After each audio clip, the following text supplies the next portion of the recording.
Namoonni keenya yookiin shamarran keenya keessattuu kan biyya Arabaa keessa jiran sababa dhukkubbii ilkaanis tahee akkasuma martoo yookiin hadhooytuu irraa kan kahe timira viitaaminii albuudota hedduun badhaadhee fi akkasuma gara gogeessa kan balleessu viitaaminii qaama keenya diriirsu yookiin haaromsu akkasuma immoo bareedina fuula keenyas tahee shuntura kan ittisu dulluma umrii malee faayidaalee hedduun kan badhaadhe timirri sababa hadhooytuu yookiin ilkaanii nyaachuu warroonni dadhabdan furmaata karaa salphaa ta'eef Bakka namaa ga'uumiti yaadne keenya akka namaa ta'uwwinee jireenyaan bakkatti rakkatan. Assalaamu alaikum warahmatullahi wabarakatuh. Ashoma harkafuun Oromoo koo guutuu kan amantii biraa qabdanis kan biyya keessa jiraattan keessattuu ijoolleen keenya kan biyya Arabaa keessa jiraattan timira faayidaalee hedduu kan qabuu fi bu'aa hedduu kan qabu timira dhiyeeffanna. Timira akka fakkeenyaatti Arabdoonni timira har'a dhiyeessan boruun dhiyeessan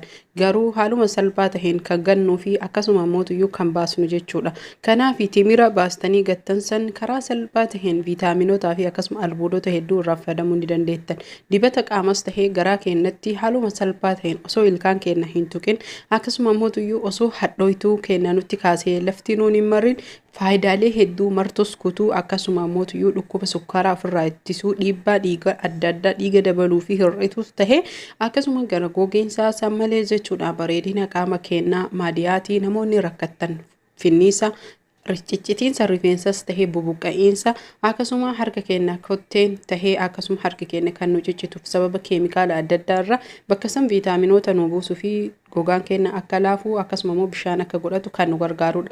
Timira kama taheyyuu haa ta'u ka barbaadan firii keessaa baasnee qopheeffanna akkasuma mataa isaa gubbarrallee hin keessaa baafna. Hordoftoota fi kabajamtoota kiyya asirratti kanan isiniin jechuu qabu timira barbaadan haa ta'u kan har'a irraa nyaatamee hafes isaan akkuma beeynu kan borgoge jedhanii baasan mana tokkotti kan hiyyeessallee jechuudha. Timirri isaan biratti qabeenya yookiin ammoo akkuma biyya keenyatti qamadii qorsootti waan ilaalamuuf haaluma salphaa taheen timira kana firii erga keessaa baastanii jeeyitanii bishaan danfaa yoo barbaadan ammoo bishaan qorrannaa hidhanii ibiddarra keettan jechuudha. Karaa salphaa taheen dhugaatii yookiin ammoo asiiraa haala salphaa tahee fi haala laafaa taheen hojjanne mana keenya keessatti dhugnee qaama keenya bareechifachuus taanee faayidaalee timirri qabu irraa fayyadamuu ni dandeenya. Karaa lamaan qabadhee isiniif dhufe isin hanga xumuraatitti na wajjin bu'uudhaan hordoftoota fi kabajamtoota kiyya timira akkamitti akka fayyadamnuu fi akkasuma immoo akkamitti bu'aalee hedduu kan irraa oollu wal wajjin kan irraa barannuu fi akkasuma waliif qooduun kan maatii koon taane maatii koo tahuun akkasuma immoo warroonni maatii koo taatan laayikii cuqaasuun galatooma hedduu isin jaalladha isiniin jedha. Sababa biizii ta'eef viidiyoo akka duraanii warrirra hojjechuu dhiisee jira. Akkasuma immoo isinis na dagattan na fakkaate erga danfisnee ibiddarra geessinee wantoota akkanaa kana gubbarraa fuunee baay'ee odoo inni hin bilchaatin hoomacha isaa yookiin ammoo hoomachi isaa kana jechuudha. Haala kanaan gubbarra kan taa'uudha. Isa kana haxumaanis tahee mankan irraa fuudhuu qabna. Yoo itti dhiise namoonni tokko rakkoo qabaa jechuun keessaan hin oolle hin beeku rakkoo qabaachuu isaa ifaman of kolchaa isiniin jedha.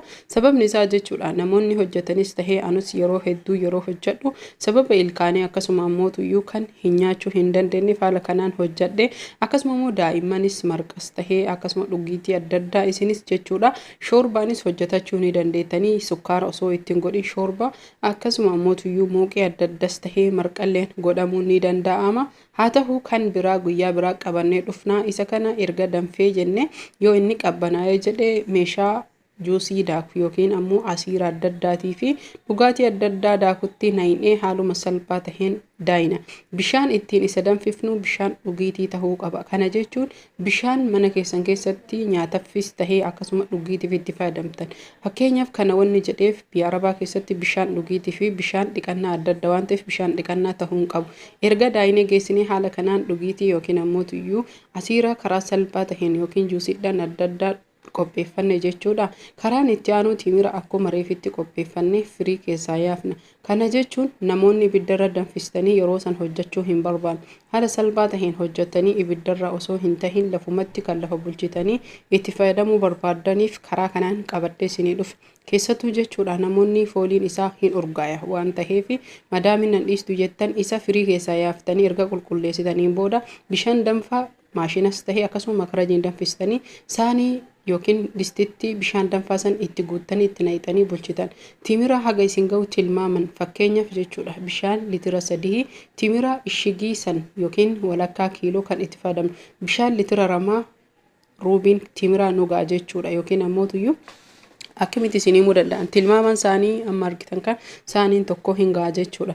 Kanaaf erga akkanatti bulchinee geessinee ammoo kunis waan firiin keessaa yaa'ee bulee fi haaluma kana taheen eda bishaan itti naqnee bulchine jechuudha yookiin ganama akka hirribaa kaataniin itti naqxanii bishaan galgala haaluma kanaan yoo inni itti bahee jedhe bishaan danfaa tahuu qaba.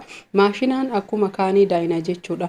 Kuni waan isin beekuu qabdan baay'ee jechuudha haala salphaa taheen furdaa waan baay'ee tahee fi akkasuma ammoo tuyyuu humnaa ol mi'aayaa waan taheefi karaa salphaa taheen dhimbiibnee yookiin saffaa adda addaatiin dhugaatii yookiin ammoo tuyyuu dhugaatii lallaafaa bareedaa ta'e keessaa baafna. Haala kanaan jechuudha nyaatolee akka marqas tahee muuqii shorbatti dabaluu ni dandeenya.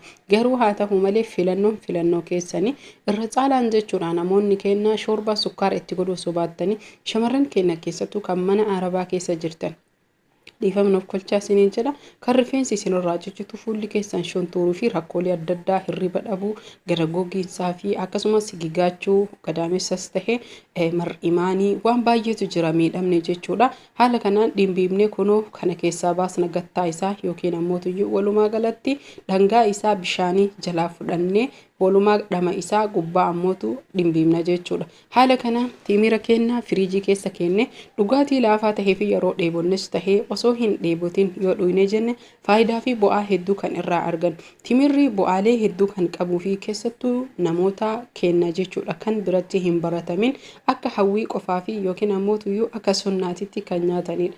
Haa ta'u malee timirri viitaaminoota hedduun kan badhaadhee fi dhukkuba sukkaaraa ittisuus tahee dhukkuba dhiibbaa dhiigaa gara gogiinsaa fi akkasuma ammoo tuyyuu dhibeelee hedduu keessattuu waa'ee marsaa laguu dhimma dubartii irratti shoora guddaa kan taphatu akkasuma ammoo tuyyuu shamarran keenya osoo isa fayyadamanii hormooniin isaanii baay'ee kan bareeduu fi sammalee jechuudha gadaamessaa yookiin hormaata dubartii kan ittiin dahan maatsanii isa jettanii afaan biraatiin waamtan san kan isinii qulqulleessuudha.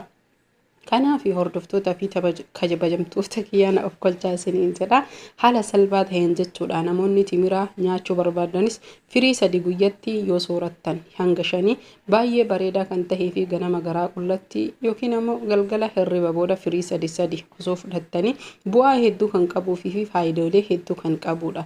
Namoonni hedduun furdinnas akka hir'isu kan ibsanii fi ogeeyyiin hedduu gadi fageenyaan waan kana gahee guddaa shoora guddaa kan taphatudha. Akkaataa furdinnaa karaalee hedduun fayyadamuu ni dandeenya. Kana jechuun furdinnaa garmalee yookiin cooma gubuuf baay'ee gahee guddaa kan qabuu fi qaama keenya foon haaraya ijaaree bareechisuuf tahee akkasuma rifeensa keenya dheeressuuf dibachuu osoo hin tahin kun hundi karaa dhugaatiitiin yookiin karaa nyaataatiin yoo fayyadamne qofa. Namoonni lafeen dhukkuban akka dugdaa akkasuma immoo lafeedhaan adda addaa dhukkubaniif illee bu'aa hedduu qaba. Dubartii ulfaatiifis tahee daa'immaniifis walumaa galatti banii aadam kana guutuuf faayidaalee hedduu qaba. Hanga viidiyoo biraatii walitti deebinutti horaa bulaa laayik, saabskiraayib, sheer gochuun turtii gaarii fayyaan faaya Oromoo koo guutuu.